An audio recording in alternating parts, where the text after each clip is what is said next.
Tmerr në skenë, Balerina pëson krizë gjatë performancës.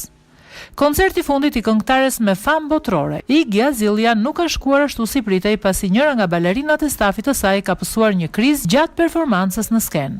Ngjarja ka ndodhur ditën e njëjtë gjatë performancës së këngëtares në stadiumin Maracanã në Rio de Janeiro në Brazil. Sipas Daily Mail, Balerina u rrëzua pasi pësoi një krizë epilepsie. Në videon e cila po bën xhiron e rrjetit mund të shikoni balerinën e cila bie në skenë dhe trupi i lëviz vazhdimisht. Ndërkohë, Iggy pasi bën thirrje për një mjek, fillon të këndoj Black Widow, deri në momentin që mbaroi muzika dhe një heshtje e tmerrshme bie mbi stadium.